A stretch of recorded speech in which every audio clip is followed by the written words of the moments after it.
Faire des pieds et des mains, moulage sur nature et fragmentation. Je parlerai de l'empreinte, de ce geste d'empreinte qui reste voilé de mystère, de magie et de trouble. Ce geste que l'on n'apprend pas dans les manuels d'histoire de l'art, mais que l'on expérimente à l'atelier. L'idée est de partager ici mes réflexions, ma relation avec la matière et les techniques de moulage, vous présenter les références et les récits qui me portent, mais aussi les fantasmes et les fantômes qui y sont attachés. Vous introduire au sein de mon atelier pour approcher ces pieds et ces mains isolés. Mais avant de commencer, il faut comprendre une chose. On ne peut mouler un corps sans le mettre en morceaux, le prédécouper avant de le reconstituer. Les techniques du moulage imposent que l'on moule les membres séparément, en prenant en compte les contre-dépouilles et les articulations du corps, ces points de rétention qui pourraient contrarier l'axe du démoulage. Autrefois, les tirages des moules à pièces produits tels que pouvaient devenir des modèles pour les artistes. Ces fragments restaient généralement dans l'ombre des ateliers, car les techniques de moulage ont longtemps eu mauvaise réputation. Bien qu'elles soient admises comme un outil de travail, on s'en méfie durant la Renaissance, mais surtout au XVIIIe siècle, et cela jusqu'au XXe siècle. Elles étaient considérées comme viles et grossières, ne faisant pas preuve d'habileté ni d'invention. Cette mauvaise réputation est sûrement aussi liée au fait que ces techniques renvoient aux masques mortuaires, aux ex-voto et aux cires anatomiques.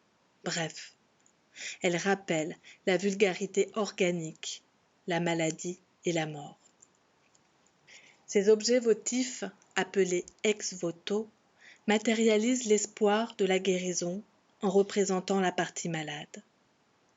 Ainsi, on trouve beaucoup de jambes, de bras, de pieds et de mains. Cette pratique connut un fort développement pendant le Moyen Âge, où les ex-voto étaient essentiellement fabriqués en cire. Les malades faisaient produire ces fragments corporels et ils les déposaient comme une offrande. Les prières ne se perdaient pas dans les airs telles des volutes de fumée.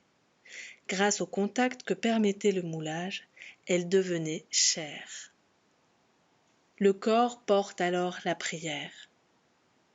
Robert Gaubert fait ce rapprochement au sein de ses œuvres en réalisant ses jambes au cierge. Ces fragments corporels touchent à nos croyances. Ils se chargent d'un pouvoir magique. Ils sont des fétiches. Le mot français fétiche provient du portugais feitiço, qui signifie charme magique, sortilège. Ce terme subit une évolution sémantique intéressante, car au final il désigne aujourd'hui en France une perversion. Jacques Lacan décrivait l'objet du fétichisme comme étant à la fois lié au corps et hors corps. Je cite. Dans le fétichisme, le sujet dit lui-même qu'il trouve finalement son objet exclusif, d'autant plus satisfaisant qu'il est inanimé. Comme cela au moins, il sera bien tranquille.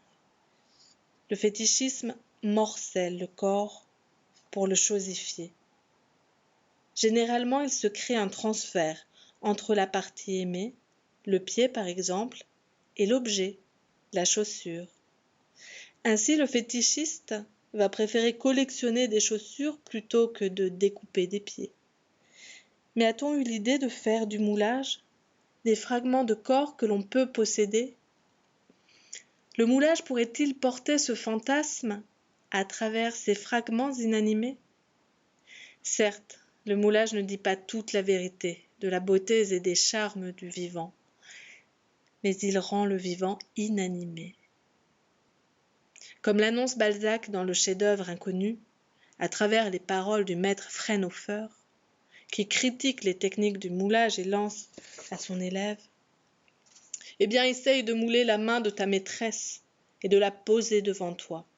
Tu trouveras un horrible cadavre sans aucune ressemblance. On le voit, on le ressent. Un parfum morbide entoure ces moulages sur nature. Des fragments inanimés qui peuvent décevoir l'artiste si celui-ci souhaite, comme cela a longtemps été le cas, saisir le vivant. Mais pour les autres, nombreux sont les artistes contemporains qui, comme Robert Gobert, Maïkele, Tracé Emin et bien d'autres, recherchent au contraire ce trouble, cette inquiétante étrangeté, ce qui permet de jouer, pour ne pas dire de jouir, avec des choses mortes. Car ce fantasme qui se niche dans le geste du mouleur amène avec lui toutes sortes de fantômes. Rappelons que l'étymologie du terme fantasme vient du grec phantasma et signifie être imaginaire, fantôme, spectre. Cette main, qui semble si réaliste, paraît à la fois vivante et morte. Ou bien s'agit-il de la main d'un mort vivant? Des mains tranchées qui ont alimenté de nombreux récits fantastiques, voire horrifiques. Isolées, elles apparaissent de manière autonome, comme si elles étaient indépendantes. Comme on peut le découvrir dans la nouvelle de Guy de Maupassant, La main d'écorché, où la main d'un meurtrier réalise son dernier crime une fois morte et arrachée. Monstre fragmentaire que l'on retrouve dans le personnage La Chose pour la série La famille Adams. Mais cette indépendance de la main peut également se comprendre dans la fabrication de l'œuvre. C'est la main qui fait, la main qui est en train de faire. Dans la série des Bodybuilders de David Altmage, on aperçoit les mains du sculpteur. Les mains s'agitent, elles sont dans le fer, dans la matière. Elles se démultiplient, comme on pouvait le voir dans les cires anatomiques et les leçons de chirurgie. Les mains sont indépendantes, elles animent la matière, manipulent le corps. Chez Altmage, elles érigent la forme et semblent s'auto-engendrer. Modeler son propre corps, autre fantasme, celui du bodybuilder. Ses mains sont au travail, et ainsi elles mettent en mouvement nos désirs et nos peurs. La main palpe la mollesse de la matière, elle s'enfonce dans la tendresse des formes, mais aussi elle se crispe et se raidisse dans le saisissement de la cuisson et du plâtre. En faisant du moulage, on glisse nos mains dans le plâtre. Il est lisse, il est fluide, puis il se transforme et chauffe. Réaction exothermique. La chaleur disparaît et la forme se fige. Le geste du mouleur équivaut à celui d'une gorgone qui, d'un regard, transforme le vivant en pierre. C'est la main du mouleur qui vient marquer cette mise à mort en confectionnant le moule, en donnant forme au double froid et sans vie. Pour l'exposition Uncanny, l'artiste Maïkele rappelle ceci, je cite, « On dit que l'origine de la sculpture est dans la tombe. Le premier cadavre fut la première statue. » Les techniques du moulage portent en elles l'histoire des corps malades, mais aussi celle des masques mortuaires. Ces empreintes que l'on faisait pour ne pas oublier le défunt et le garder parmi les vivants. Le double moulé participe à la construction de l'image de notre mort. Il donne à voir notre corps inanimé et pétrifié. Il évoque cette part obscure qui annonce la mort.